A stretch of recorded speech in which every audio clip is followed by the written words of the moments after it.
Well, welcome everybody. Welcome to the first video I'm shooting in studio. We're calling it one day. I don't know. We're gonna call it something funnier than that later. But we are. I have no computer. I have no internet. I have no phone stand. So my phone is like duct taped right now. I wish I could show you, but I can't. But all day I've been thinking about something, and I love creating content for you. So we're gonna talk about. I in the past have said that that unlimited booster boxes are non-investable, and I still stand by that. But what I'm understanding is that this print run of Welcome to Wraith is smaller than some people anticipated, and that's led me. And then I did my sealed video, my organizing my sealed product the other day, and somebody asked me, hey, why don't you have any sealed WTR? And the answer for that is that it's stored elsewhere because I use it for openings, and so it's not part of like my collection. But I have said on the channel I don't believe that unlimited is investable. But then I just started thinking about it, and because the supply seems to be pretty tight, I started thinking, well, what if it's just not printed as much? And then today I was able to get another foil Enlightened Strike. This is now my fourth foil Enlightened Strike. I just love the card. It's kind of a funny card for the channel. And I started thinking, are there any misconceptions about the price of things? Is there anything that is undervalued right now that I could expose myself to a little bit, like, just in case something happens with Unlimited? And again, I don't think anything's going to happen to Unlimited, but if we see a year between print runs, if we see 6 months between print runs, I don't want to keep sealed boxes of Unlimited because I don't particularly believe in the investability of it, and it takes up a lot of room. But are there other things that might be investable to have some exposure to Unlimited if something happens? So that's what this video is about. So then I started thinking, and I've thought this for a while, what is undervalued in Unlimited? And so then I came up with something big, something really big.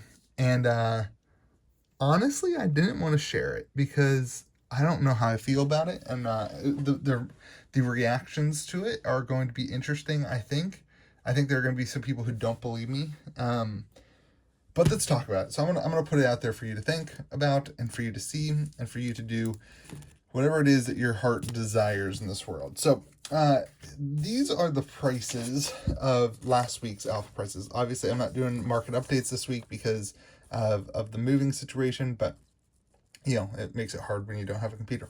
But this is the last kind of recorded E-strike we have for alpha. This is foil, is $3,500. And then an unlimited E-strike is sitting around 120, 140 right now. I was actually able to pick up another one today for 120, so that's the price that I went with.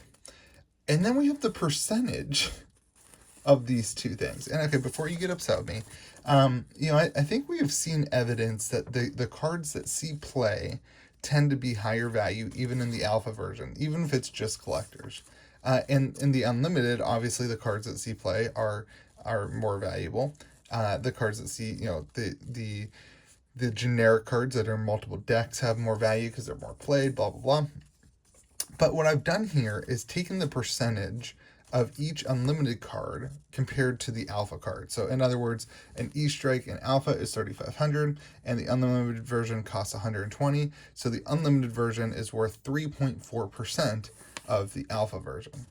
And what I've identified is that the generic, if that's accurate, the generic majestic foils are very undervalued. We're talking like 50%.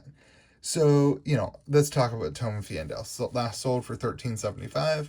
Unlimited version sitting around $57. That's 4.1%. Okay, that, when I did that math, I was like, okay, that makes sense. Like, that's about the same as the E-strike. But then I started digging into the other numbers, and we're talking, Crippling Crush, $242. Unlimited version for $20. That's 8%, right? Lord of Wind sitting at 7.2%. And then they get bigger, like Ancestral Empowerment sitting at 13%, Glint of the Quicksilver at 13%, Steelblade Supremacy 8%. That's still twice as high as the E-strike, right? Then I was like, okay, but what about the arcane generics? Like, maybe that's a better metric. Command and Conquer, 10%. Command and Conquer, last one I've found that sold. This is a week old data now, but at $12.50, the unlimited version sitting around 125. You might be able to pick one up. I got one for 115 the other day. That's in at 10%. Art of War, 547. That's 9.4, almost 10%. Blazing Aether, 10%. Arcanite Ascendancy, 10%. Red in the Ledger, 7.3%. Same, different, but not really, right? Like, that was an Office quote. And so what I've started to see is that I think that the market has mispriced. Yeah, because what's the downside? Like, this is a card that is well played in tons of decks, both of them. They're played in tons of decks. There's really no downside to spending the money on them, other than if they overprint this, right? If they overprint this, and there's all of a sudden a flood of these onto the market, that means that this number should be down. But at what percentage? I feel like all these should be lined up more similarly. Obviously, they're not going to line up perfectly. That's not the expectation. But I see 3.5%, and man, I just don't feel either one of these two things is wrong. Maybe the E-Strike from Alpha is just overvalued, right? Maybe the Toma Fiendel from Alpha is just overvalued. But if you believe in these prices, which, go and try to find yourself an Alpha E-Strike for 3,500 and see what happens in the market. See if you actually land that, right? Go and try to find a Toma Fiendel for 1,375, because it's just not going to happen. By the way, I need a Toma Fiendel mat. So I don't know. What I've started to do is I don't want to keep sealed boxes. They take up a lot of room. I want to open them. I want to open them on the channel. I don't want to have to worry about it. But I do want some exposure in my life to the idea of what happens if. And I believe that these cards are great exposure to that, because I can also still play with them. And I can't play with this. I mean, I guess I could, right? Like, you could crack it and play sealed. But I can't play with this brick. Whereas these can both be an investment, I guess. It can be a collection, like the E-Strike. There's a miscut one that I really want. I saw it the other day. It's miscut to right here. I really want. But it can be a collection. It can be, but it can also be play. And I think that's an important factor whenever you're considering something like this. Is there another way that I could get value out of this? Let's say that they way overprint this, right? Is there another way that I can get value out of this if this price tanks? And that value is playing. And, if I get 10 games out of this, right? If I play in 10 times, I get to play this in Lightning Strike.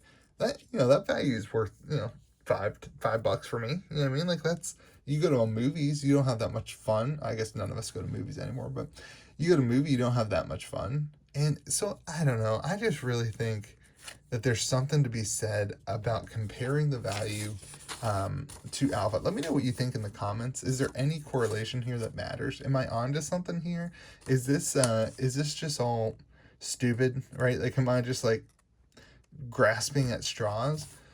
Or is there a potential investment here? Is there a potential collectible here? Is there a potential gain to expose yourself to the idea of this not being as readily available in the future as maybe we want it to be? And again, I don't want anybody going out here in this world thinking that they need to invest in unlimited. But having exposure to the idea is a good thing. I don't think that's a bad thing. I think that there's something to say about saying I'm gonna get one or two more Enlightened Strikes, right? I'm gonna get one or two more sealed boxes, and I don't know. I don't want to just be super negative on unlimited as an investment, because I do have as you've seen, I do have core Magic the Gathering, right? I do